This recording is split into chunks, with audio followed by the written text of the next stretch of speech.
Assalamualaikum warahmatullahi wabarakatuh. Masih dalam suasana COVID-19, kita mengadakan pembelajaran jarak jauh. Kimia kelas 11 MIPA semester genap. Pada awal semester genap, bab yang pertama yaitu larutan asam dan basa. Pertemuan kita kali ini akan mempelajari sifat basa dan teori asam basa.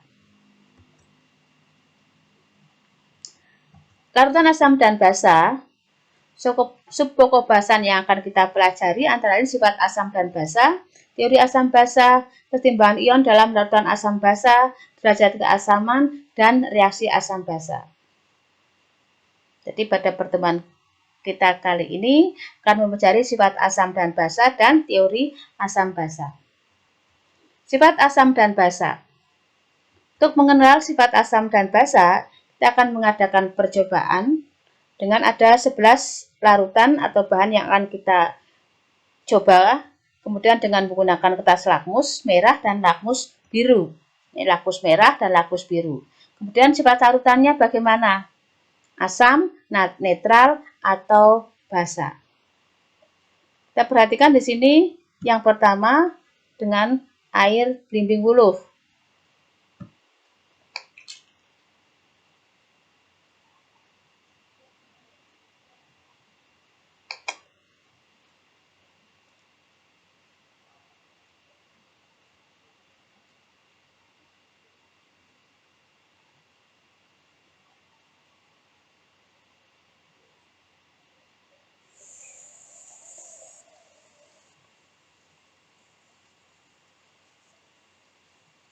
Kertas lakmus biru ya. Kita masukkan ternyata berwarna merah. Diulangi saja. Kertas lakmus merah, merah. Kertas lakmus biru, merah. Ya. Kita masukkan di sini dalam tabel kertas lakmus merah, merah, kertas lakmus biru, merah. Sekarang sifat larutan. Air belimbing wuluh. Mungkin kalian pernah mencicipi air belimbing wuluh. Memberikan rasa apa? Ya, rasanya adalah asam. Maka sifat larutannya juga sifatnya adalah asam. Jadi perlu diingat, kalau kertas lakmus merah, merah, kertas lakmus biru, merah berarti bersifat asam. Sekarang yang kedua adalah air suling. Air suling ini diperoleh dari proses destilasi atau pada proses alam pada waktu terjadinya hujan. Kemudian air suling ini bersifat tidak mengandung zat-zat yang terlalu di dalamnya. Jadi kalau mau mengambil air suling, ini setelah hujan beberapa saat. Karena kalau awal terjadi hujan, mungkin ada debu-debu di udara. Ya. Jadi kalau mengambil air suling atau nanti beberapa saat, sehingga tidak mengandung zat-zat yang terlalu di dalamnya. Di air suling ini bisa dikatakan air yang bersifat murni. Nah, bagaimana kita uji dengan kertas lakmus merah dan kertas lakmus biru.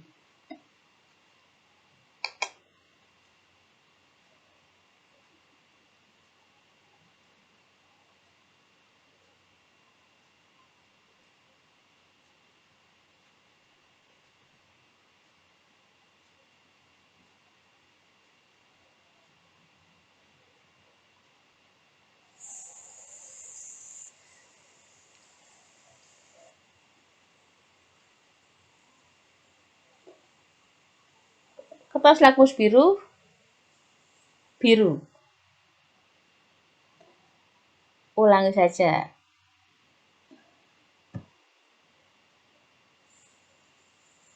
Kertas lakmus merah, merah. Kertas lakmus biru, biru. Ya. Kita masukkan dalam tabel kertas lakmus merah, merah, kertas lakmus biru, biru. Jadi air suling adalah air murni. Nah, jelas tidak berasa asam. Nah, kalau basa ini biasanya basa ini sifatnya antara lain berasa pahit. Jelas air suling ini bukan, kalau kita mencicipi air hujan kan juga tidak berasa pahit. Jadi air suling sifatnya adalah netral. Sekarang air kapur.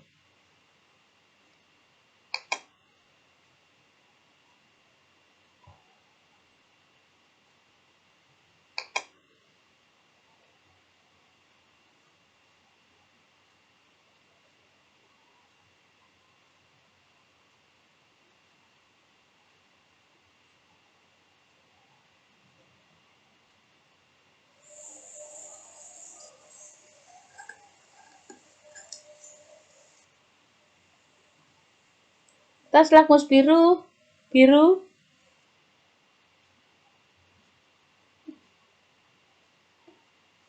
Ulang saja. Tas lakmus merah, biru. Kertas lakmus biru, ya, tetap biru. Kita masukkan air kapur, kertas lakmus merah biru, kertas lakmus biru, biru. Ya. Kemudian sifat larutannya bagaimana? Nah, kapur di sini adalah bukan kapur untuk alat tulis, tapi kapur ini adalah kapur gamping. Atau mungkin yang dijual di pasar itu mungkin yang kita kenal dengan nama apu atau injit. Nah, kalau dirasakan ini akan memberi rasa pahit. Nah, berarti ini adalah sifatnya adalah basa. Sekarang larutan gula.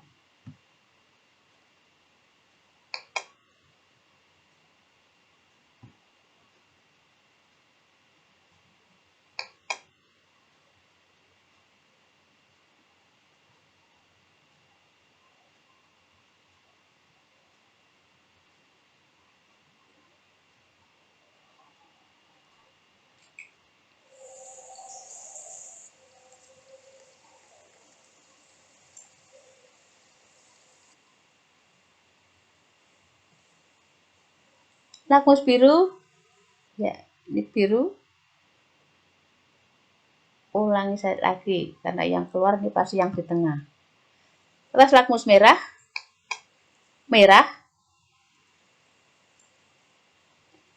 Lakmus biru, biru.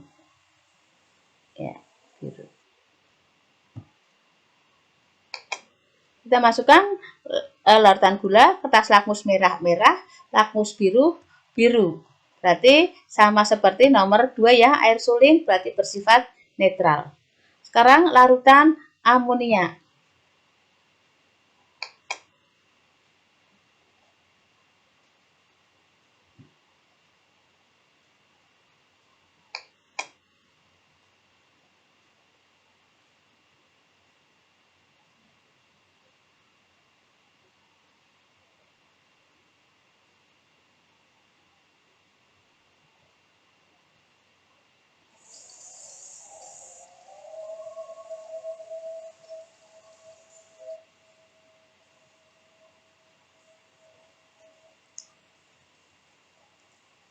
Lakmus biru,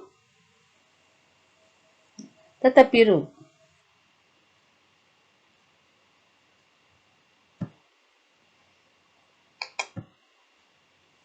Lakmus merah. Nah, ini memang agak sukar, akan terlihat warna biru yang remang-remang. Ya. Lakmus biru tadi memberikan warna biru.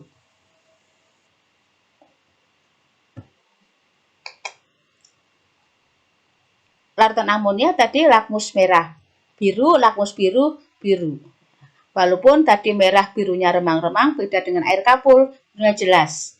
Nah, karena biru, tetap biru, ini berarti basa. Maka nanti dibandingkan dengan air kapur, air amonia ini adalah termasuk yang basa lemah dibandingkan dengan air kapur.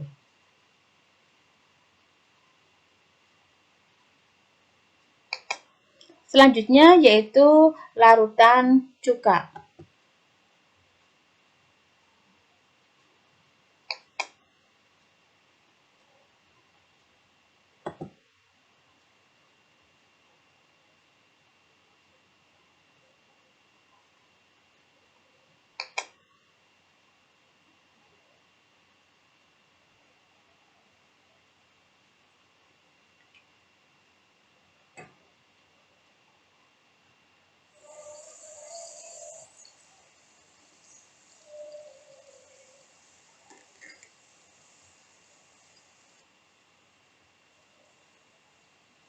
Kertas lakmus biru, merah.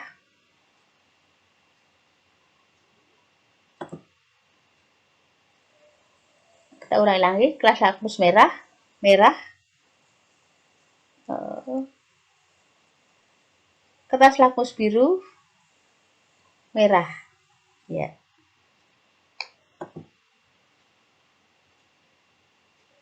Kita masukkan larutan cuka, lakmus merah, merah, lakmus biru, merah. Berarti kita tahu larutan cuka kan juga larutan asam asetat ya.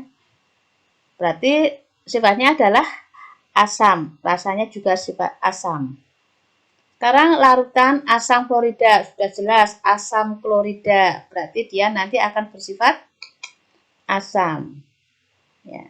Kita buktikan apakah benar lakmus merah, berarti asam, lakmus merah, merah, lakmus biru, merah. Kita perhatikan.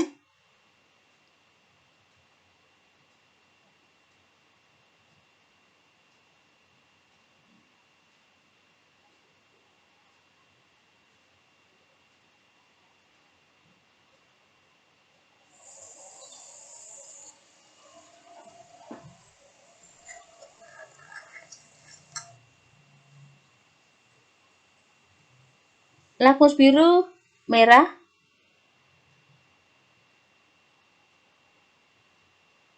Ulangi lagi. Lakmus merah, merah.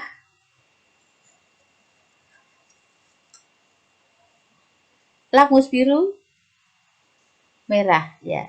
Jadi terbukti karena larutan HCl atau namanya asam klorida, lakmus merah, merah, lakmus biru, merah. Berarti sifatnya adalah asam. Kemudian natrium hidroksida. Ke bawah ya.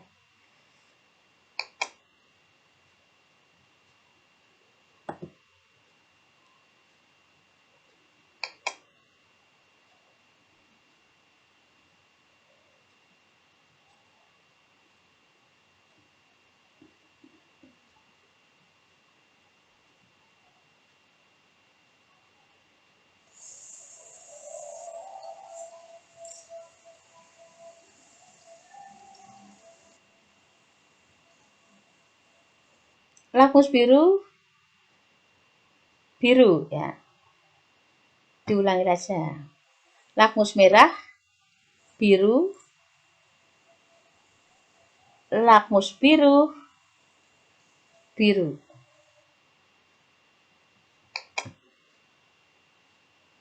Kita masukkan dalam tabel kelas lakmus merah, biru, lakmus biru, biru berarti sifatnya adalah basa.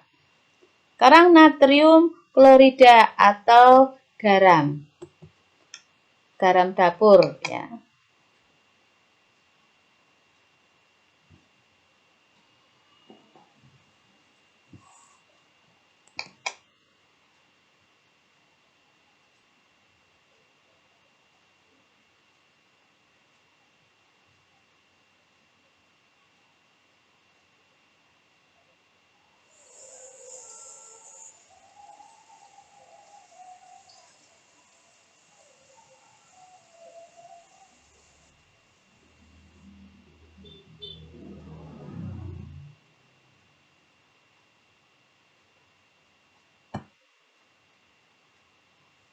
Lakmus merah, merah. Lakmus biru, tetap biru. Garam dapur atau NaCl. Kita masukkan NaCl ke tas lakmus merah, merah, lakmus biru, biru. Berarti dia bersifat netral. Sekarang amonium klorida.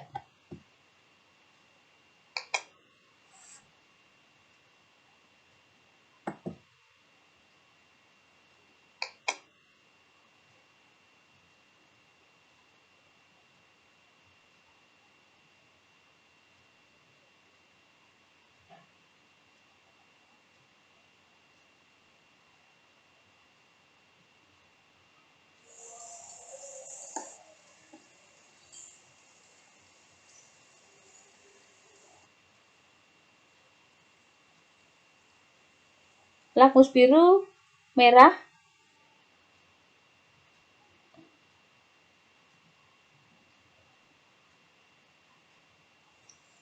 lakmus merah, merah,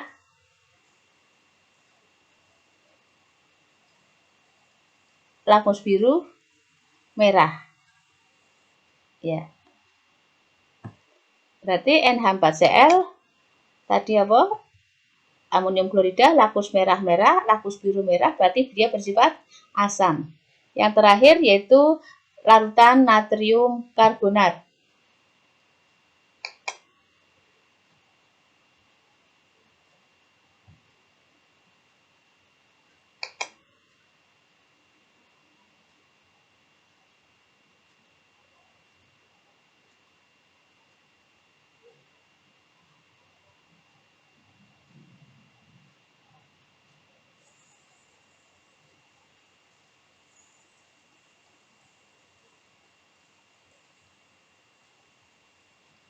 Lakmus biru, ulangi lagi saja.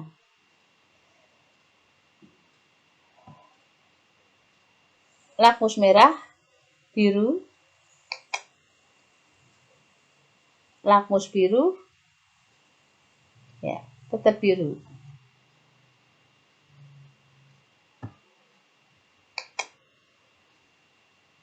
Kita masukkan lakmus biru-biru, lakmus biru-biru berarti natrium karbonat bersifat basa.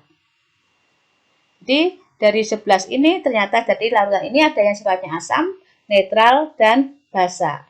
Kalau lakmus merah-merah, lakmus biru merah berarti sifatnya asam, lakmus merah-merah, lakmus biru berarti bersifat netral, sedangkan kertas lakmus merah biru, kertas lakmus biru sifatnya basa.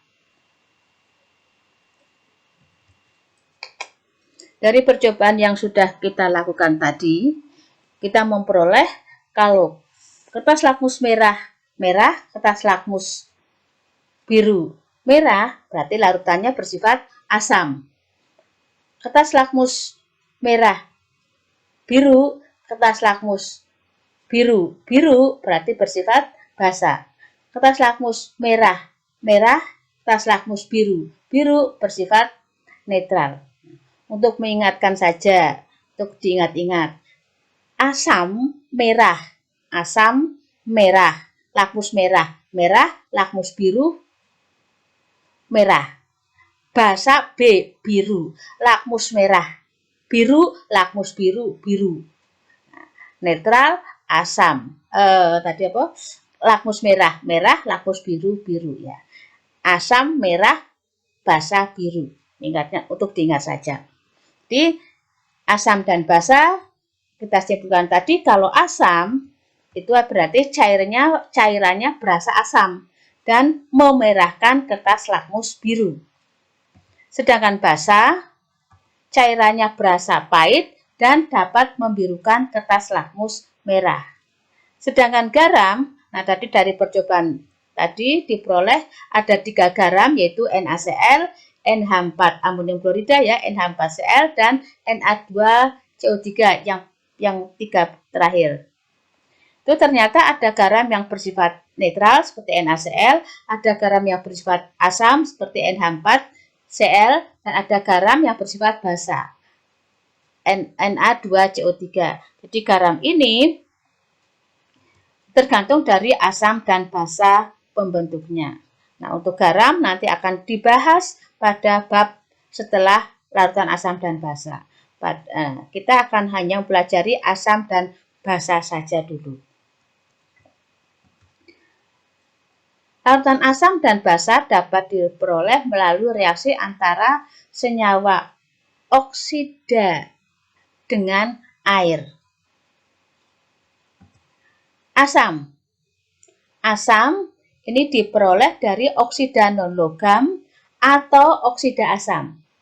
Plus air akan menghasilkan asam. Sedangkan oksida non-logam sendiri atau oksida asam diperoleh dari unsur-unsur yang sifatnya logam plus gas oksigen. Kalau kita ingat pada sistem periodik, kalau yang sifatnya non-logam terletak sebelah kiri atau sebelah kanan? Ingat-ingat?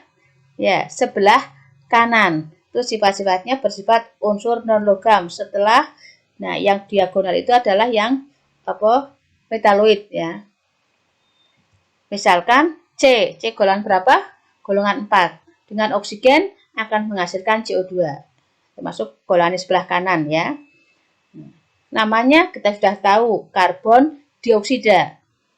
Ingat unsur-unsur non-logam kita mengenal awalan monoditri. Kalau yang logam tidak ya. Jadi namanya ini karbon dioksida. Karbon dioksida dengan air akan menghasilkan H2CO3 atau asam karbonat. Si masih golongan 4 plus oksigen menghasilkan SiO2. Silikon dioksida. Silikon dioksida dengan air menghasilkan H2SiO3 atau asam silikat. N2 berarti golongan 5A. N2 dengan oksigen menghasilkan N2O3. Ini koefisiennya N2-nya 2, O2-nya 3, dan N2O3-nya 2. Ini namanya adalah dinitrogen ya, dekofnya tidak bisa dibacakan N2O3. Dinitrogen trioksida. Senyawa non-logam dengan non-logam menggunakan awalan monoditri penamaannya. N2O3 dengan air menghasilkan HNO3 atau disebut juga namanya adalah asam nitrit. Kemudian N2 dan O2 bisa juga membentuk N2O5 dengan koefisien 2, 5, 2 ya. N2O5 namanya berarti apa? Dinitrogen pentaoksida. Dinitrogen pentaoksida dengan air menghasilkan HNO3. Namanya asam nitrat. Kalau tadi nitrit, ini nitrat. S golongan berapa? 6A. S dengan O2 membentuk SO2. Koefisiennya 2S plus 2O2 membentuk 2SO2. SO2 kita tahu namanya adalah belerang trioksida. Belerang dioksida atau disebut juga sulfur dioksida. Sulfur dioksida dengan air menghasilkan H2SO3. Namanya asam sulfit. S dan O2 mampu juga membentuk SO3 dengan koefisien 2S, 3O2, dan 2SO3. SO3 namanya adalah belerang trioksida atau sulfur trioksida. Sulfur trioksida ini dengan air akan menghasilkan H2SO4 atau asam sulfat. P. Nah, dalam keadaan bebas dia membentuk P4. Molekul unsur. Dengan oksigen membentuk P2O3. Koefisiennya P1, O2 3, 2P2O3, koefisiennya 2. P2O3 namanya adalah difosfor trioksida. P ini golongan 5A, bawahnya setelah N. P2O3 kalau direaksikan dengan air akan menghasilkan H3PO3. H3PO3. Namanya adalah asam fosfit. P4 dengan O2 menghasilkan P2O5. P2O5 difosfor pentaoksida dengan air akan menghasilkan H3PO4. Namanya adalah asam fosfat. Masih membahas mengenai asam yang terbentuk dari oksida non-logam dengan atau oksida asam dengan air, sedangkan oksida non-logam atau oksida asam diperoleh dari unsur-unsur yang sifatnya logam dengan gas oksigen. Pada slide sebelumnya, unsur non-logam itu yang golongan 4A ya, C dan Si, golongan 5A, N2 dan P4, dan golongan 6A, S ya. Sekarang golongan 7A. 7A kecuali fluor yang paling atas tidak bisa membentuk oksida non-logam atau oksida asam. Lalu Cl2 nanti bisa membentuk 4 oksida non-logam. Yang pertama adalah 2Cl2 plus O2 membentuk 2Cl2O. Namanya berarti dikloromonoksida. Jadi karena ini non logam ya seperti tadi, kalau unsur non logam dengan awalan mono, di, tri dan seterusnya. Dikloromonoksida dengan air membentuk 2HClO. Penamaannya terakhir saja. Sekarang 2Cl2 dengan oksigen membentuk Cl2O3. Berarti namanya apa ini? Diklorotrioksida. Diklorotrioksida dengan air membentuk 2HClO2. Mampu lagi bereaksi dengan oksigen lagi, yang terbentuk adalah 2Cl2O5. 2Cl2 plus 3O2 membentuk 2Cl2O5, berarti namanya dikloropentaoksida. Dikloropentaoksida dengan air membentuk 2HClO3. Mampu lagi bereaksi dengan oksigen membentuk 2Cl2 plus 2O2 membentuk 2Cl2O7. Berarti namanya apa ini? Dikloro 7 itu heptaoksida. Dengan air membentuk 2HClO4. Nah, sehingga ini pada Cl2 bisa membentuk 4 oksida asam. Cl2O, Cl2O3, Cl2O5, dan Cl2O7. Demikian juga asamnya juga ada yang asam oksidanya, dari oksida ada 4. Kemudian bawahnya Cl itu adalah Br. Juga mampu membentuk 4 oksida non-logam. 2Br2 dengan O2 membentuk 2BrO. 2Br2O dengan air membentuk 2HBrO. 2Br2 dengan 3O2 membentuk 2BrO3. Br2O3 dengan air membentuk 2HBrO2. 2Br2 plus O2, 5O2 membentuk 2Br2O5. Br2O5 dengan air membentuk 2HBrO3. 2Br2 plus 3O2 membentuk 2Br2O7. Namanya dibromo heptaoksida ya. Br2O7 dengan air membentuk 2HBrO4. Ini Br juga mampu membentuk 4 oksida. Juga reaksi dengan air, oksida tadi membentuk 4 asam.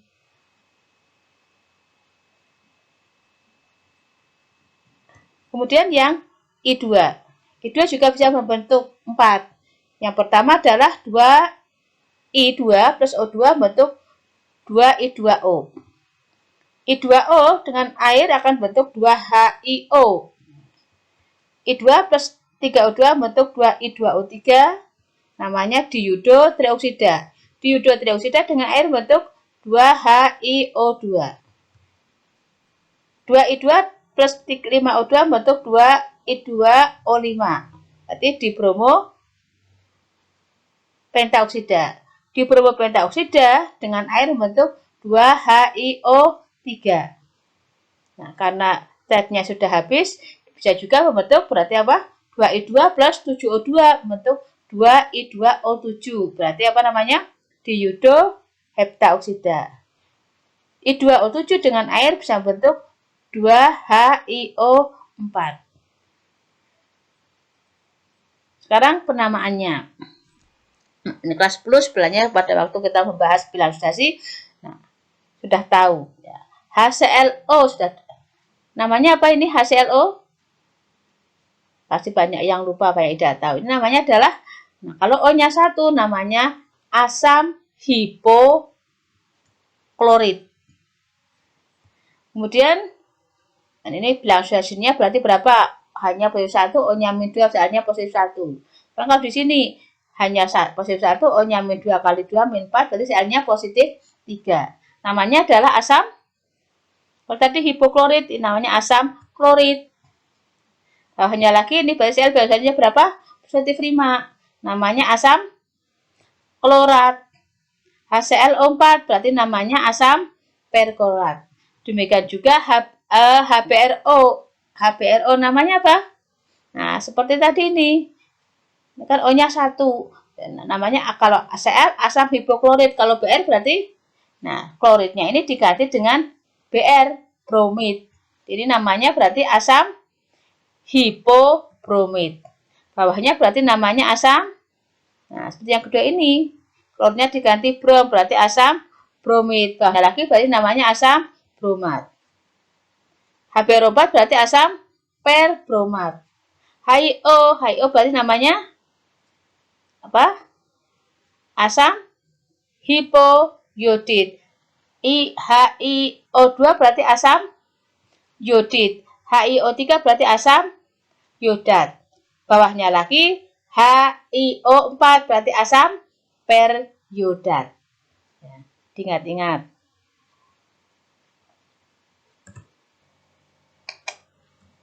Sekarang yang kita bicarakan adalah tadi sudah asam, sekarang basa. Basa terbentuk dari oksida logam atau oksida basa dengan air membentuk basa.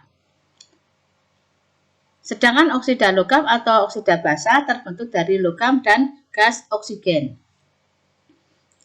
Kalau kita tadi pada asam, oksida logam dengan atau oksida asam dengan air menghasilkan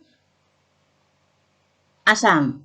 Oksida non-logam atau oksida asam terbentuk dari non-logam ya, dengan gas oksigen.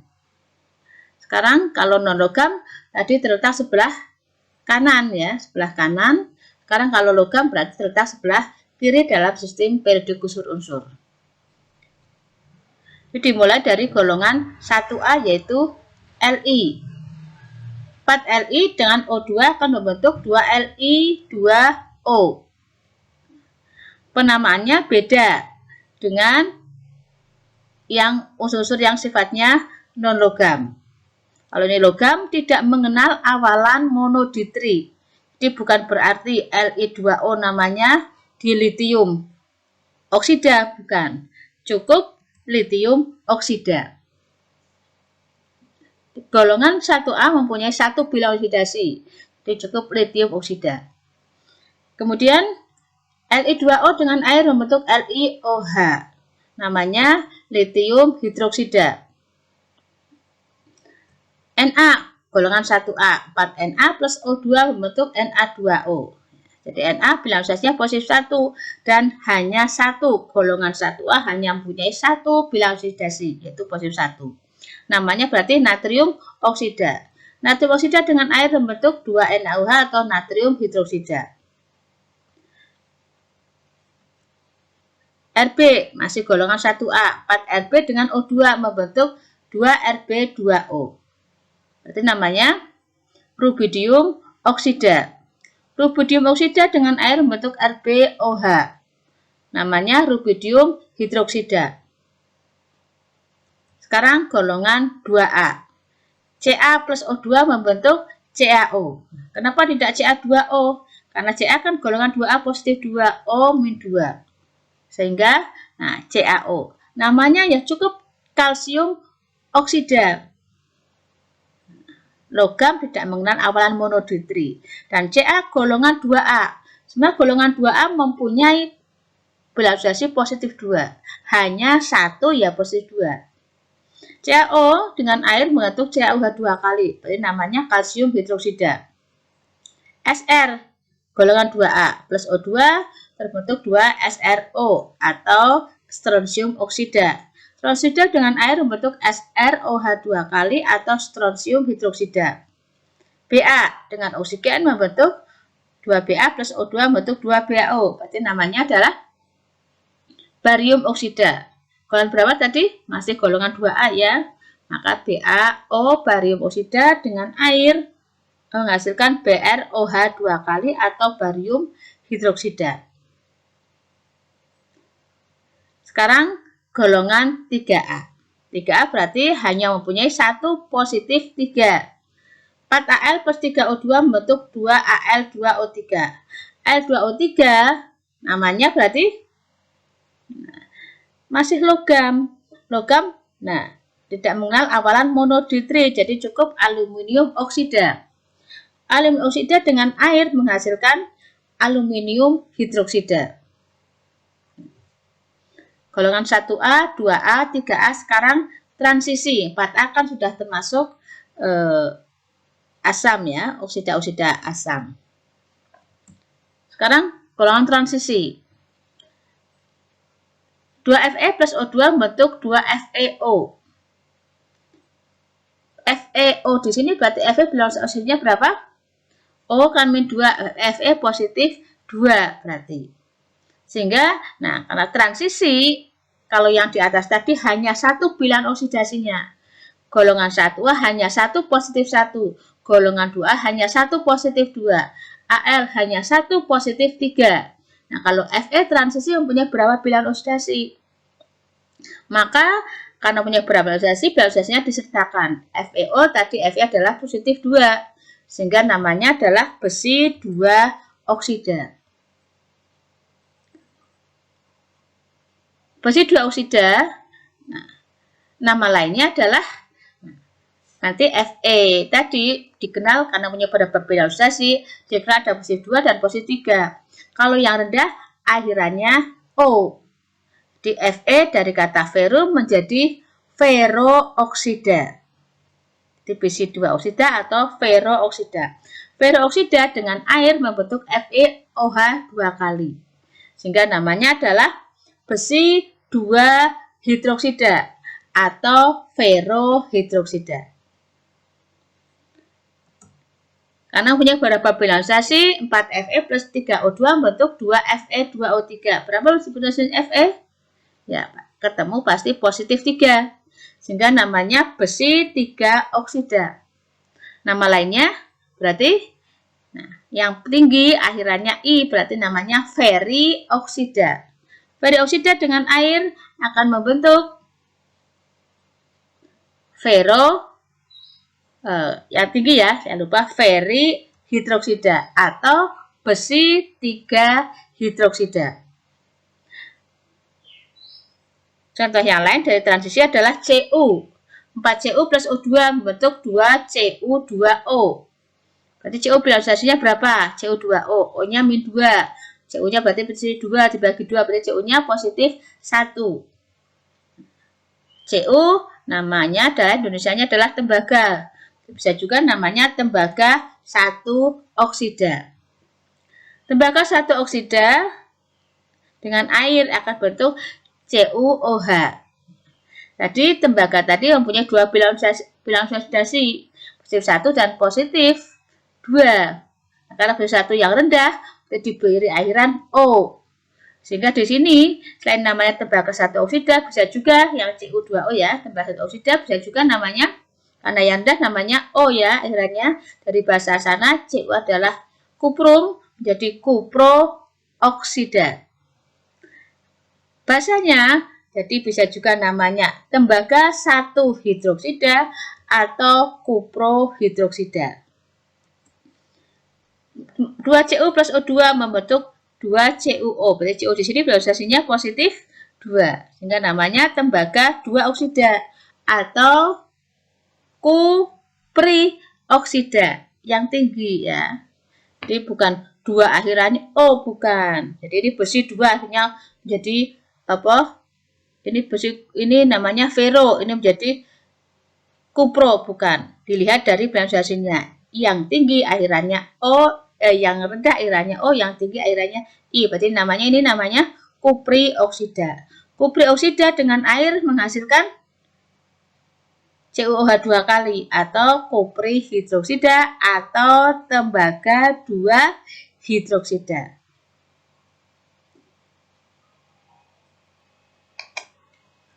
Sekarang teori asam basa. Teori asam basa yang pertama yaitu teori asam basa Arrhenius. Ini Arrheniusnya ya. Asam adalah senyawa yang melepaskan ion H positif dalam air. Contohnya HCl, kan terionisasi menghasilkan H positif dan Cl-. Contoh beberapa asam, nama asam dan reaksi ionisasinya. Contoh HF, asam fluorida. Terionisasi menghasilkan H positif plus F-. HBr, asam bromida. Terionisasi menghasilkan H positif dan Br-. H2S, asam sulfida. Terionisasi menghasilkan 2 positif dan S-2. HCN, asam cyanida. Terionisasi menghasilkan H positif dan Cn-. CH3COH, asam asetat. Terionisasi menghasilkan CH3COO- plus H positif. H2SO4, asam sulfat. Terionisasi menghasilkan 2H positif dan SO4-2. H3PO4 asam fosfat terionisasi menghasilkan karena hanya 3 ya, 3H positif dan PO4-3. H2C2O4 hanya 2 namanya asam oksalat, terionisasi menghasilkan 2H positif dan C2O4-2 dan masih banyak lagi. Dan dikenal ada asam monoprotik, asam yang berbasa 1, contohnya HF, HCl, HBr, HNO3, HCl, jadi hanya 1. Dan asam diprotik, asam yang berbasa 2, hanya 2, H2SO4, H2S, H2C2O4. Dan kita kenal asam kuat. Asam kuat merupakan asam yang mudah terionisasi sehingga banyak menghasilkan H positif. Contohnya H2SO4, HCl, HBr, HNO3. Di samping asam kuat bisa juga ada asam lemah. Seperti ini HF, ini asam lemah. HBr, ini diingat-ingat. Ini nanti kalau soal-soal setelah ini nanti ada soal-soal setelah pertemuan berikutnya ada soal-soalnya nih, kalian harus bisa mengetahui dulu ini termasuk asam lemah atau asam kuat, makanya diingat-ingat atau diberi catatan kalian nanti. HF termasuk ini asam lemah, HBr asam kuat, H2S asam lemah, HCN asam lemah, CH3COH termasuk asam lemah, H2SO4 asam kuat, H3PO4 asam lemah, H2C2O4 asam lemah. Masih teori asam basa menurut Arrhenius, basa adalah senyawa yang melepaskan OH- dalam air. NaOH terionisasi menghasilkan NH positif dan OH-. Contoh beberapa basa, nama basa dan reaksi ionisasinya. KaOH, kalium hidroksida, terionisasi menghasilkan K positif dan OH-. RbOH, rubidium hidroksida, terionisasi menghasilkan Rb positif dan OH-. CaOH 2 kali, kalsium hidroksida, terionisasi menghasilkan Ca positif 2 dan 2 OH-. BaOH 2 kali, barium hidroksida, terionisasi menghasilkan Ba positif 2 dan 2 OH-. FeOH 2 kali, namanya besi 2 hidroksida atau ferrohidroksida, terionisasi menghasilkan Fe positif 2 dan 2 OH-. FeOH 3 kali, namanya besi 3 hidroksida atau ferrihidroksida, terionisasi menghasilkan Fe positif 3 dan 3 OH-. NH3 amoniak. Amoniak ini mudah larut dalam air, NH3 gas plus H2O gas. Jadi gas bisa liquid masuk dalam air membentuk NH4 positif dan OH-. Tidak semua senyawa yang mengandung gugus OH merupakan suatu basa. Contohnya pada CH3COH, C6H5OH. Ini merupakan suatu asam. CH3OH dan C2H5OH tidak menunjukkan sifat asam dan basa di dalam air. Ini metanol ya, kemudian etanol ini tidak mengandung, walaupun OH tidak termasuk asam dan basa. Basa kuat merupakan basa yang mudah terionisasi sehingga banyak menghasilkan OH-. Nah, contohnya semua golongan 1A, semuanya adalah basa kuat. KOH dari atas dulu ya, Li, OH, Na, OH, KOH, RbOH, Fr transisi, Fr radioaktif. Kemudian golongan 2A, CaOH 2 kali, BaOH 2 kali, SrOH 2 kali. Itu termasuk yang basa-basa kuat. Sedangkan seperti FeOH 2 kali dan FeOH 3 kali, NH3 ini termasuk yang basa lemah. Jadi kalian harus tahu mana yang lemah, mana yang kuat.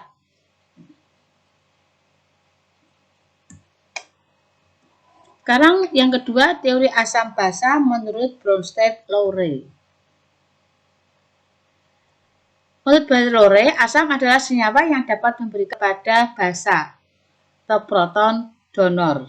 Sedangkan basa adalah senyawa yang dapat menerima proton H positif dari asam. Namanya karena menerima namanya akseptor proton. Contohnya reaksi tanpa pelarut air HCl dengan NH3 membentuk NH4 positif plus Cl- dan terbentuklah NH4 positif. Kita lihat mana yang asam, mana yang basa. Jadi yang memberikan H positif. Ini kalau memberikan, kalau asam itu kan memberikan H positif. Nah, lebih mudah saja. Nah, berarti yang memberikan itu mempunyai kelebihan H. HCl. Nah, kita cari reaksi ini yang sama adalah Cl-. Jadi yang kelebihan H adalah HCl. Ini namanya adalah asam, ya. Dan Cl- adalah basa. Dan NH3 kan hampir sama ya dengan NH4 rumusnya. Yang kelebihan H yang NH4 positif, berarti ini yang asam, ini yang basa. Ya. Seperti ini asam karena kelebihan H, basa menerima H. NH4 asam, Cl- basa. Reaksi dengan pelarut air. Nah, berarti ini HCl dengan Cl-. Yang kelebihan H yang HCl, berarti ini yang asam, di sini yang basa. H2O dengan H3O positif, yang kelebihan H-nya yang ini, berarti ini yang H3O, berarti ini asam, di sini H2O-nya adalah basa, sehingga ditulis seperti ini. Nah, kemudian contoh lagi NH4OH dengan air. Yang terbentuk adalah NH4OH2 positif dan OH-. NH4OH hampir sama dengan NH4OH2 positif, berarti yang kelebihan H yang di sini ya. Ini berarti yang asam, di sini yang basa. Basa, nanti sudah asam. Sedangkan H2O, H2 dengan OH-. Yang kelebihan H yang di sini, berarti ini yang asam. Ini yang basa.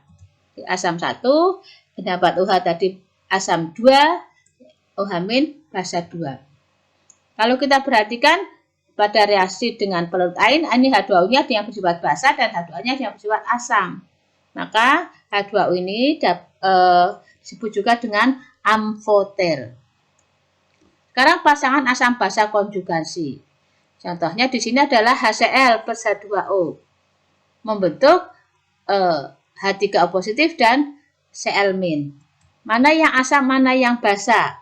Berarti kan di sini, nah jadi sudah di sini ya, ini HCl, ini berarti asam, ini di sini basa. H2O berarti ini, dengan H3O berarti ini yang asam, ini yang basa. Asam 1, basa 1, asam 2, basa 2. Konjugasinya.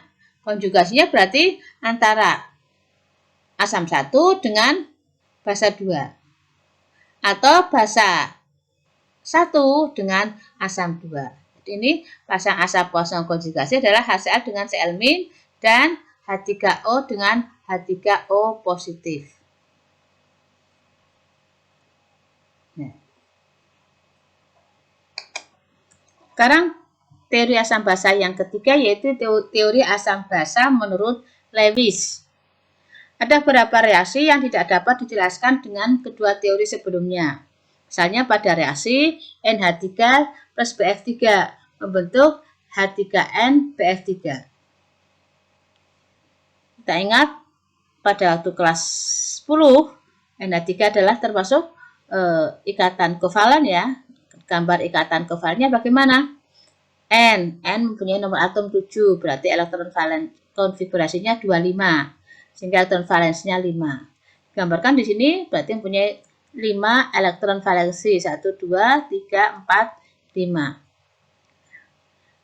Kemudian berikatan dengan H nomor atomnya 1. Berarti elektron valensinya 1. Nah, ini berarti membutuhkan berapa H untuk menjadikan 8 oktet ya. Ini yang berubah 1, 2, 3. Yang butuh 3 atom H. Kita masukkan di sini N-nya tadi yang punya 5 elektron valensi. Nah, yang tidak berpasang kita beri H. Seperti ini. Ya. Sehingga pada N, H jumlahnya 2, pada N jumlahnya 8. Sehingga ditulis seperti ini.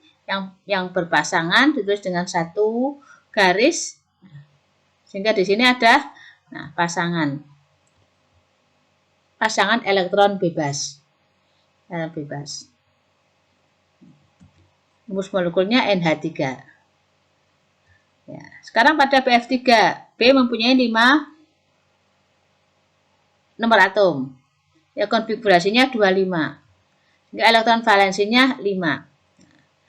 B ini termasuk pengecualian tidak bisa membentuk oktet.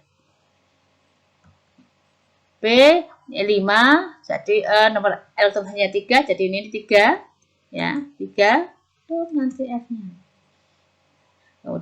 Kemudian F, nomor atomnya 9, berarti konfigurasinya 2, 7, elektron valensinya 7.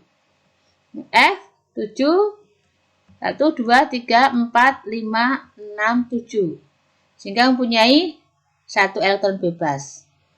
Untuk berikatan dengan di sini, nah ini berarti perlu, nah, jadi B ini tidak, tadi kan sudah sebutkan tidak oktetnya ya, hanya mempunyai 6 pasang. Ini akan masuk di sini, atau di sini, atau di sini ya. Sehingga akan dibentuk seperti ini, untuk lebih jelasnya. Ini F-nya jumlahnya 8, oktet, hanya B jumlahnya 6. Bisa digambarkan seperti ini. Sehingga dari situ tadi rumusnya BF3, kita tulis tadi NH3, nah seperti digabungkan seperti ini, BF3, nah seperti ini.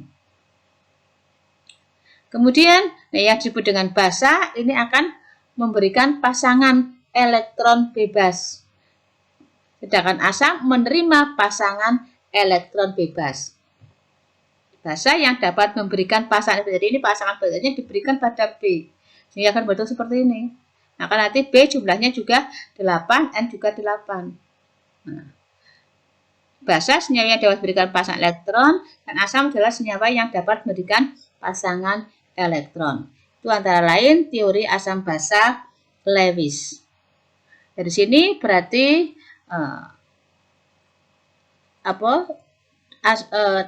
sifat asam basa dan teori asam basa sudah selesai. Seperti biasanya kalian catat. Ya. Kemudian kerjakan soal-soal, itu ada 1, 2, 3, 4, 5, 6.